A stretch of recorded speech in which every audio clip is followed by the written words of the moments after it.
All right, hello once again. This is Jeff Scott coming to you with the last chapter I plan on going over from the Murax MySQL second edition book, which is for the 152-147 Relational Database Development class, which is being taught online during the spring 2016 semester at Blackhawk Technical College.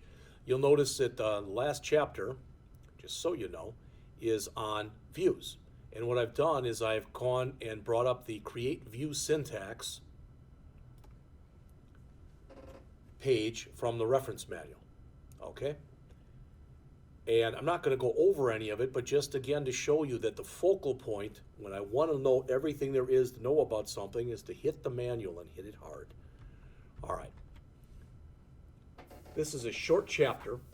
A view is a saved query, okay? And I probably wasn't smart enough to do this, but let's see, no, let's go over to here. But I wanted to check something here. And let's see. Yeah, I still have that up and running. All right, this is good. Yeah, this will work. All right. You may or may not remember from a few chapters ago, but I put in this particular query. And that's there's a lot in there. Now I can sit there and I can separate it, so I can say vendor state, and I can be real nice and put stuff on different lines. This, from, and I can come in here. You can hopefully see what I'm starting to do here. I'm putting a little bit of semblance of order to this.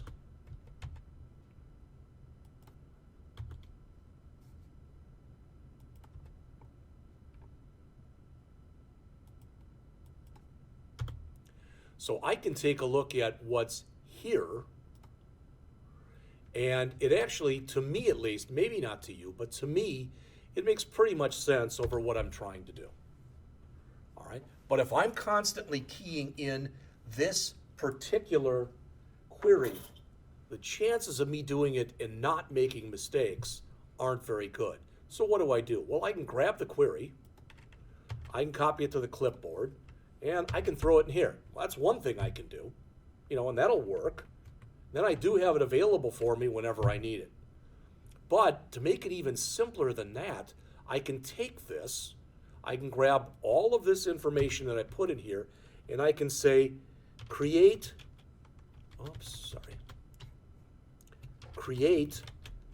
view. You'll notice that is a keyword, view, and let's just call it, I don't know, looks like there's some sum of invoices, etc. Let's just call it max INV. Or did I use that one already? Max sum, max this, max that. Let's just say INV. A lot of people, excuse me, a lot of people like to preface their queries with V. So V underscore invoices. As. All right?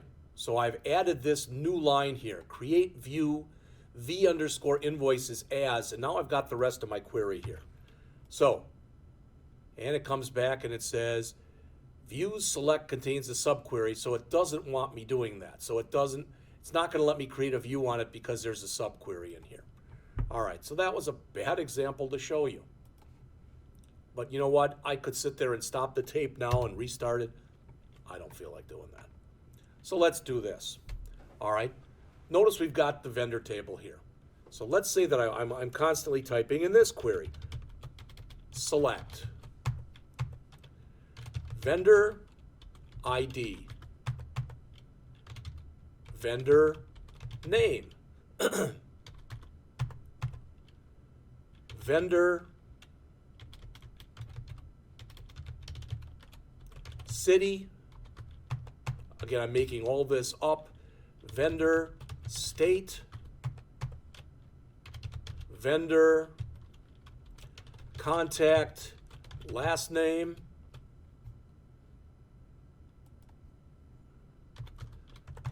vendor contact first name, vendor phone. All right, again, this doesn't really mean anything. Whoops, from vendors. So let's say I'm constantly adding this query. All right, it may not seem like that much to type, and it really and truly isn't. Did I type it in without screwing up anything? No, or I did, yes, good. All right, so that's not bad. And I might even want to fix it up a little bit more than that. So I might want to bring it in here and say, you know what? Let's just say as ID. I'm going to line all this stuff very pretty like. Okay? As name, as city, as state, as last name,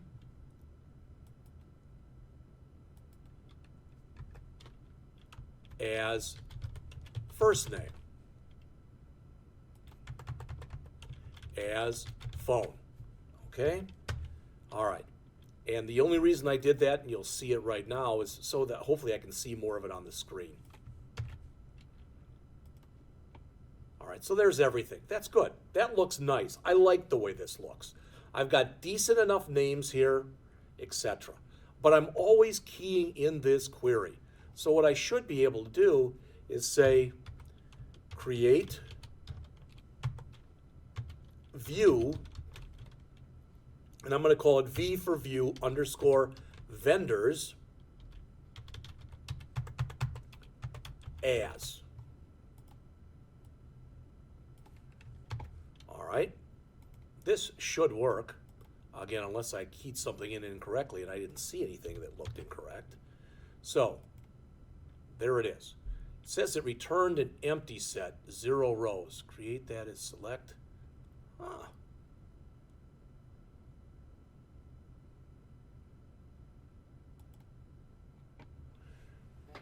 Create view as, select this is this, select, select, select. Well, let's see if indeed, it says it returned an empty set, but I don't really think that's right.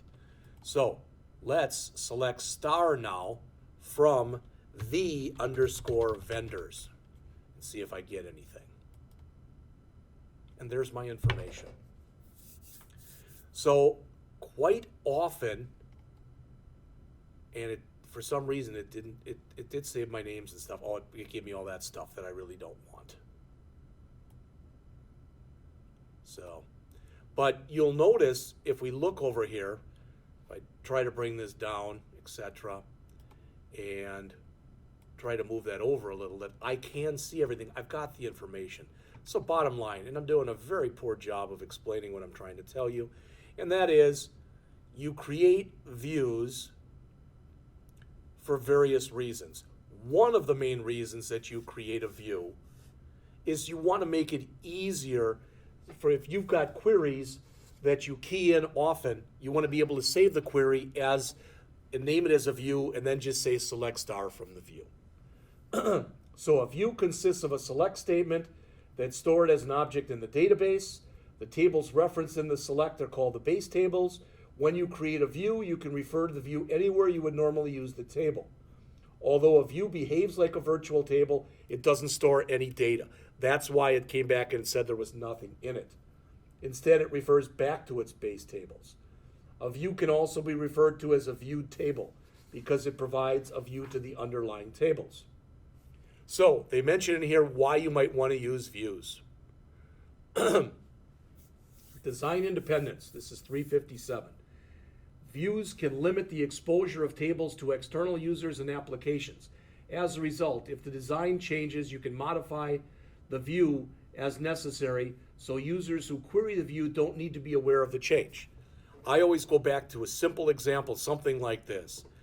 If I've got a calculator here and I type in 896 and I hit the button for square root, I have no idea how internally that square root was done.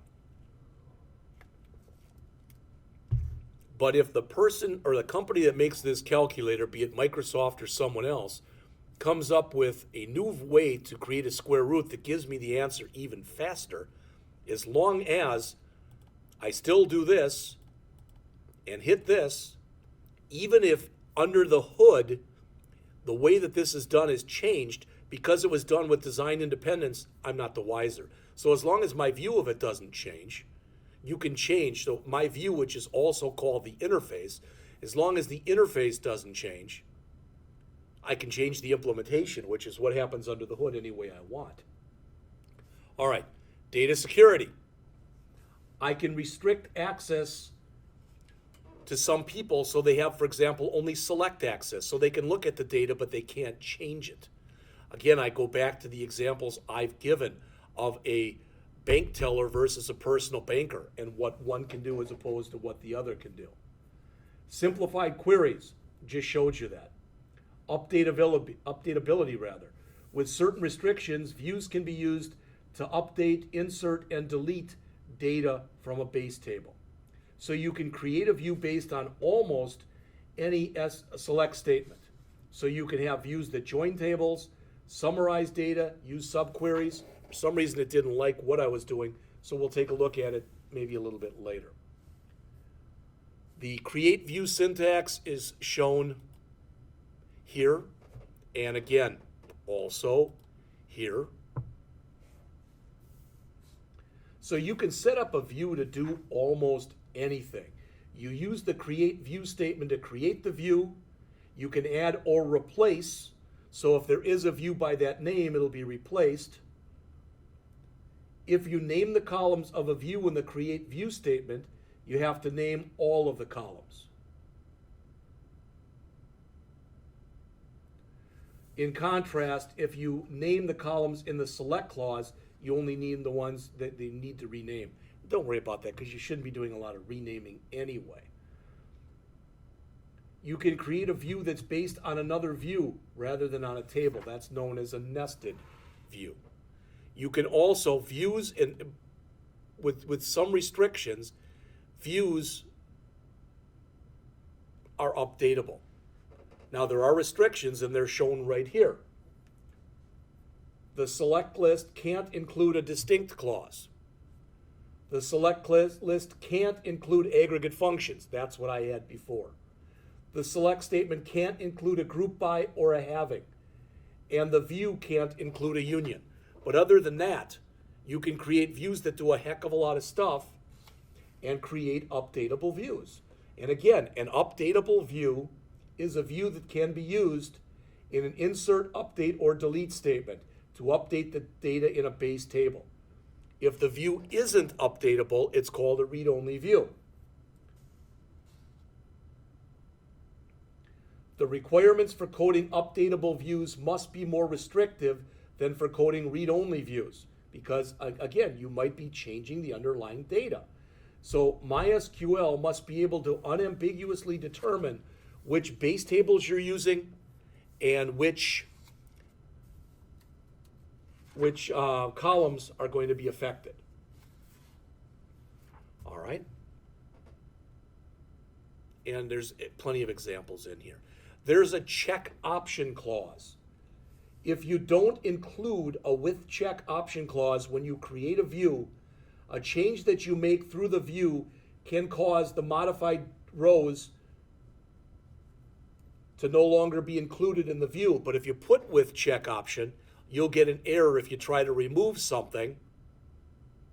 All right, if you try to remove something so that it's no longer in the view.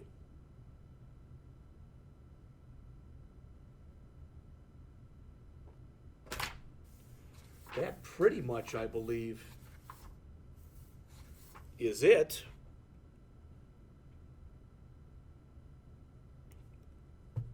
If you want to drop a view, it's drop view, followed by the name of the view. And I think that's pretty much it. So I have now come in, and I want to show you this. So rather than just stopping right here, I'm going to do something I don't typically do, but I do want to show you this. So let me close that. And I'm going to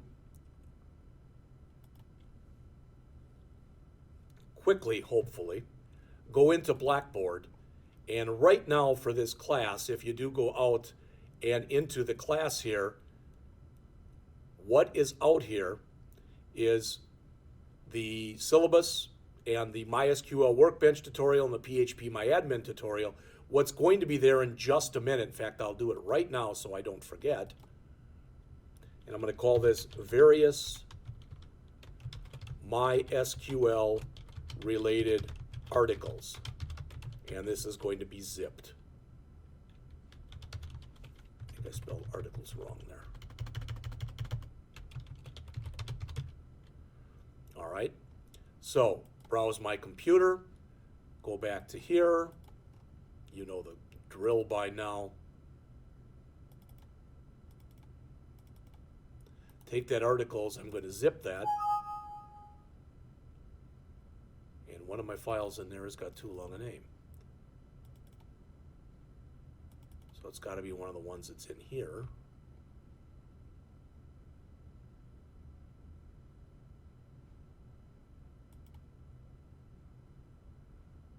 Oh, brother.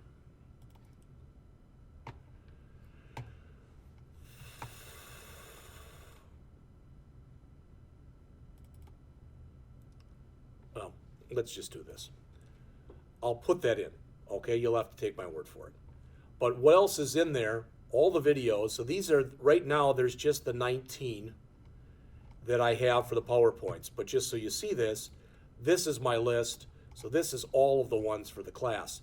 So I've got the ones here through chapter 11, or chapter 10, I guess, but I'll have 11. So there will be a total of, what, 13 and 20 or 33, 35 lectures that will be put in there. All right? The book source, so everything that's in the book is there, including the database setup and the database diagrams. The PowerPoints are here. There is no in class, but the homework is the other one. That will be here. Okay? And I'm going to have to still zip that file and put it in there, but that pretty much will finish this up. As always, questions?